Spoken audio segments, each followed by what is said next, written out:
Olá, seja muito bem-vindo e bem-vinda ao canal da Neo Assist no YouTube. Eu sou a Virgínia Delfino, sou Head de Marketing e CX aqui na Neo Assist e você está assistindo mais um Entrevista com o Especialista.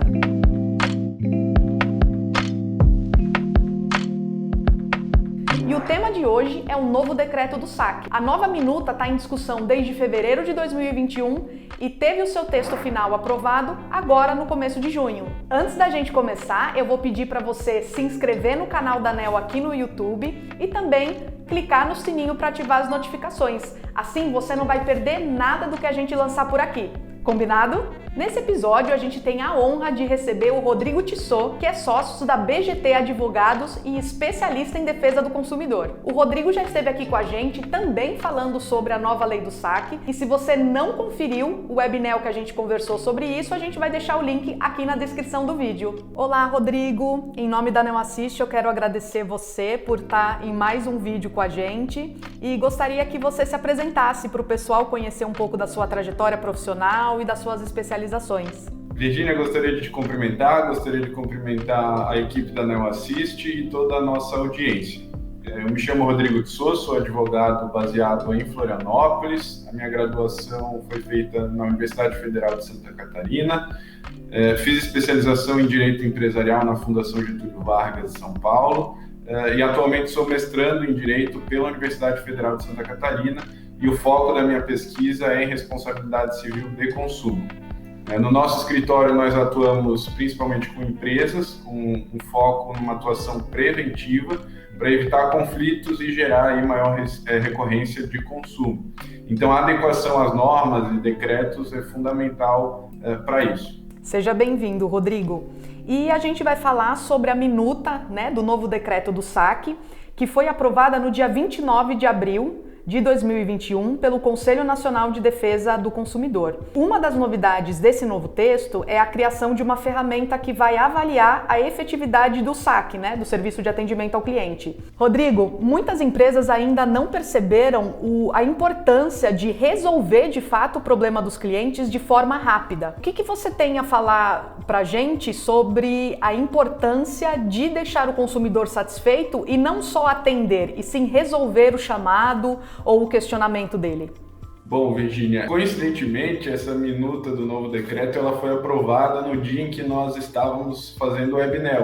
E a gente estava cercado de muita incerteza a respeito do acolhimento ou não de diversas sugestões do relatório do Conselho Nacional de Defesa do Consumidor, que é um órgão vinculado à Senacom, que foi quem fez a minuta desse decreto. Uma das polêmicas que estavam naquele momento era o consenso a respeito da aplicabilidade dessas normas ao setor do e-commerce. Isso acabou ficando de fora nesse primeiro momento, embora isso ainda não seja definitivo.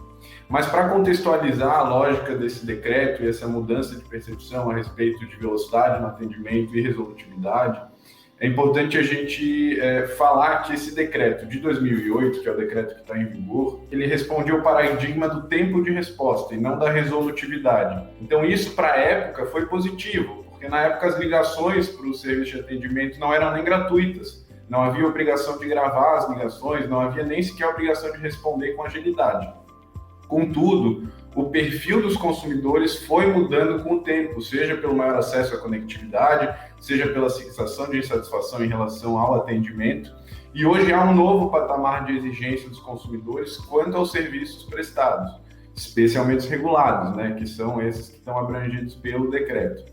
Então, os consumidores eles estão buscando resolutividade. Hoje, então, com o decreto de 2008 em vigor, a qualidade de um atendimento é medido pelo tempo de resposta. E é por isso que há uma distorção muito grande entre a percepção da empresa e a percepção dos consumidores. Porque para a empresa, pouco importa se a demanda foi resolvida ou não. O que importa é que atenda o consumidor num determinado tempo. E é por isso que essa distorção é grave e é por isso que essa distorção demandou um novo decreto. O que a gente pode considerar o início de um avanço nesse novo decreto é a criação das bases de uma ferramenta de acompanhamento da efetividade do SAC. Essa ferramenta em si ainda não foi metodologicamente definida, e isso é uma atribuição da Senacom, com auxílio do Sistema Nacional de Defesa do Consumidor e das agências reguladoras. mas o decreto determina que ao menos 5 parâmetros devem ser observados. São eles: o primeiro, número de reclamações no saque, isso considerando a quantidade de clientes, então é um índice proporcional. O segundo deles, a taxa de solução sob a ótica do consumidor. O terceiro deles, o índice de reclamações nos órgãos de defesa do consumidor, e aí como paradigma o SINDEC e o consumidor.gov.br, que é a plataforma oficial do governo federal. O quarto deles, o índice de reclamações nas agências reguladoras, agências setoriais. E o quinto, o grau de satisfação do consumidor. Então a gente percebe que esse é um avanço muito importante, que passa a levar em conta efetivamente a impressão do consumidor a respeito do serviço que é prestado. E, Rodrigo, eu vou trazer aqui um dado para a nossa conversa, que, de acordo com os dados observados na plataforma consumidor.gov, houve um aumento de 70% na quantidade de queixas relacionadas ao saque entre 2009 e 2020 nos setores que são regulados por essa legislação. Se a gente considerar o setor financeiro apenas, a gente consegue perceber um aumento de 132%. Rodrigo, você acha que a pandemia conseguiu evidenciar essas questões que precisavam ser ajustadas e melhoradas na lei e na regulamentação do serviço de atendimento ao cliente? Virgínia, sem dúvida a pandemia escancarou um problema que já era latente, e por isso a pandemia acabou catalisando essas discussões a respeito da urgência de necessidade de atualização e adequação do decreto do saque. Se a gente parar para pensar, a maior parte dos serviços essenciais, das atividades básicas do cotidiano e que a gente utiliza nesse contexto de isolamento social, são serviços regulados pelo poder público. A gente está falando de telecomunicação, energia elétrica, água e até mesmo serviço de saúde, já que, enfim, a gente está vivendo uma pandemia. Então, essa concentração de demanda e urgência na solução dos problemas acabaram por aumentar a percepção de inefetividade dos atendimentos e descontentamento dos consumidores. A justiça deve ser feita a Senacom, que é vinculado ao Ministério da Justiça, que já havia encomendado uma consultoria com apoio do Programa das Nações Unidas para o Desenvolvimento a respeito do tema. Essa consultoria foi encomendada em 2019 e o término da consultoria coincidiu com o início da pandemia. Então, acredito que isso tenha dado um senso de urgência à apreciação das medidas que foram indicadas pela consultoria. Outra interface que também catalisou essa discussão além da própria pandemia é o crescimento significativo do e-commerce, muito embora haja uma percepção em geral de que os atendimentos dos e-commerce são melhores do que os das empresas que apresentam serviços regulados, já que o atendimento é de fato um fator decisivo de escolha do consumidor no momento da contratação. Rodrigo, outro ponto, que a lei do saque fomenta é a utilização e disponibilização de diversos canais de atendimento, chat, e-mail, telefone, mas ao mesmo tempo que ela prevê essa disponibilização, de diversos canais, o novo texto diz que a empresa que recebe um chamado, a partir do momento que é gerado um número de protocolo, não pode perguntar mais qual é o problema ou a questão do cliente. Qual que é a importância dessa medida para o bom atendimento? Essa medida, Virginia, ela é essencial para colocar o regramento de acordo com a realidade do século XXI, especialmente nas relações de consumo, Como eu disse anteriormente, o decreto de 2008 ele foi editado em um momento que o acesso do consumidor aos canais fornecedores era muito difícil.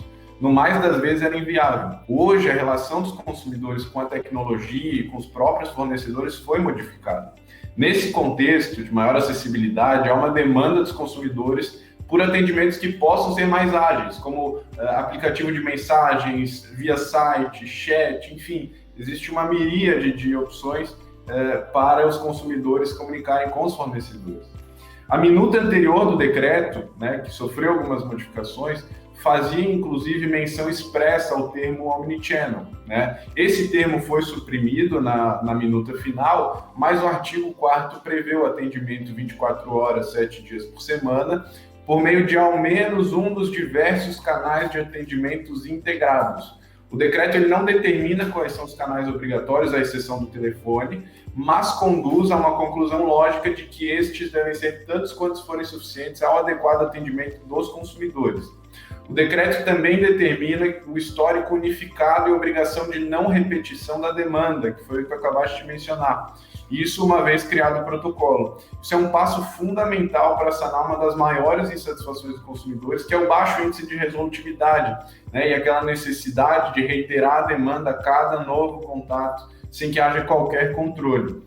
E me parece que a Neo Assist apresenta uma ferramenta bastante adequada para satisfazer essa obrigação que agora é legal, né, decorre de um decreto, e que pode sim ser regulamentada de modo complementar pelas agências setoriais. Então isso pode ser ainda mais rígido em alguns setores, né?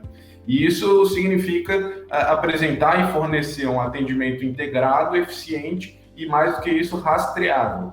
E, Rodrigo, você mesmo comentou agora que a legislação prevê que ao menos um desses canais estejam disponíveis 24 horas por dia e 7 dias por semana. A gente já consegue saber qual que vai ser a penalidade caso as empresas e marcas não tenham esse atendimento disponível? Sim, Virgínia, essa obrigatoriedade de disponibilidade do saque durante 24 horas, 7 dias por semana, ela é natural para a essencialidade desses serviços que são regulados, né? Diversas demandas não podem aguardar e precisam de um pronto atendimento. O descumprimento dessas normas, portanto, por serem tão importantes, elas podem ensejar punições previstas no CDC, que vão desde a responsabilidade na esfera civil, e aí a gente está falando tanto de ações individuais de consumidores, quanto ações civis públicas, por exemplo, que são ações coletivas de consumidores quando o serviço não é prestado adequadamente, até as punições administrativas, né? E as punições administrativas, elas são bastante preocupantes para as empresas, né? Elas estão ali no CDC, no artigo 56 e seguintes, e realmente elas têm o potencial de inviabilizar a operação de algumas empresas, né? As penalidades, elas vão desde multa, que pode ser entre R$ 740 até R$ 11 milhões, isso a depender da recorrência, da gravidade, das consequências, enfim. E também há outras penalidades administrativas que podem atingir a suspensão temporária da atividade ou mesmo a revogação da concessão em casos extremos.